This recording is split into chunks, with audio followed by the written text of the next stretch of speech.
آپ صلی اللہ علیہ وسلم کے لیے کہا جاتا ہے کہ جو جہاد الغنائم تھے اس سے بھی آپ کو اور امت کو بہت زیادہ جو ایک غنا کی کیفیت تھی وہ ملی. جہاد الغنائم کس کو کہتے ہیں؟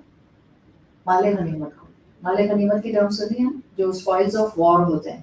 تو اسپوائلز آف وار بھی جو آتے تھے جہاد الغنائم، اس کی وجہ سے بھی آپ صلی اللہ علیہ وسلم کو اور امت کو ایک سیلف سفیشنسی ملی تھی.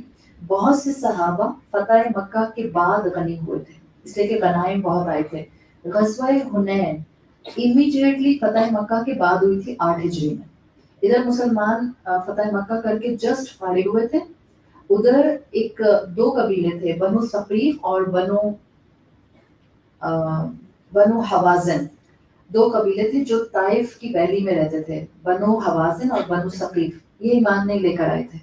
ادھر مسلمان فتح مکہ کر کے مکہ میں موجود تھے، اور ادھر بنو حوازن نے اور بنو ثقیف نے مسلمانوں پر حملہ کرنے کا فیصلہ کر لیا.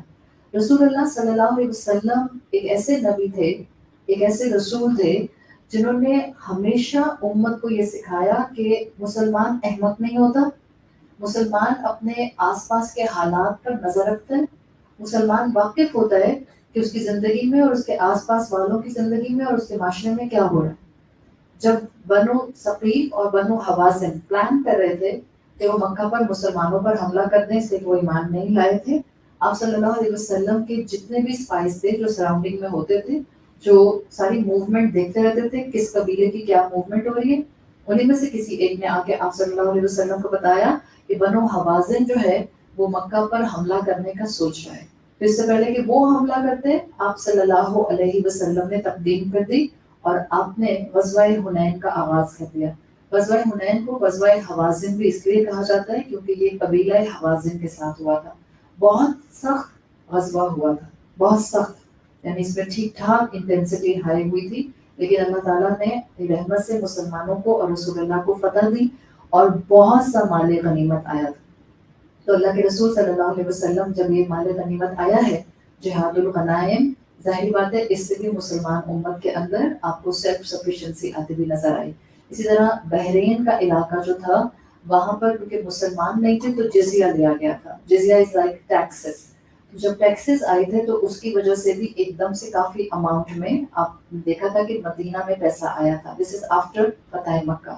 تو جب جزیہ آیا ہے بحرین سے، اور صحابہ کہتے ہیں اتنا ہمارے پاس ٹیکس آیا تھا کہ سب صحابہ میں بانٹ دیا گیا، اس کے باوجود بچ گیا. تو جو بچ گیا وہ مسجد کے بیک یارڈ میں پچھلے صحن کے اندر رکھ دیا گیا. کہتے ہیں صحابہ کہتے ہیں اگلی صبح فجر کی نماز میں مسجد بھری ہوئی تھی عبادت گزاروں سے. کون تھے یہ مدینہ میں فجر میں آنے والے عبادت گزار جن کو ویسے فجر کی نماز بھاری رکھتی تھی؟ منافقین. منافقین سے مسجد اگلے دن بھری ہوئی تھی، اس لیے کہ ان کو پتہ چل گیا تھا کہ بحرین کے ٹیکسز کے جو بچے ہوئے مال ہے وہ سارے کا سارا مسجد میں ابھی رکھا ہے، ہم نماز پڑھنے جائیں گے اس امید کے ساتھ کہ ہمیں مل جائے گا.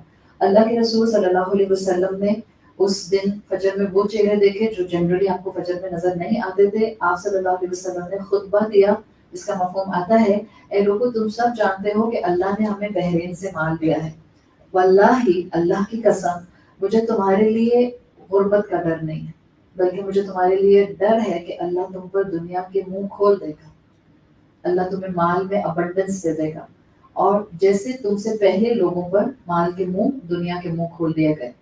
تم ایک دوسرے سے کمپٹیشن کرنے لگو گے، مال میں مقابلہ کرنے لگو گے جیسے تم سے پہلے لوگوں نے ایک دوسرے سے مال میں مقابلہ کیا.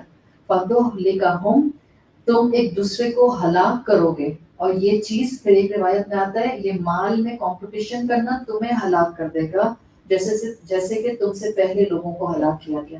یہ مال میں اتنا زیادہ کمپٹیشن تمہیں ڈسٹریکٹ کر دے گا جیسے کہ تم سے پہلے لوگوں کو ڈسٹریکٹ کیا گیا.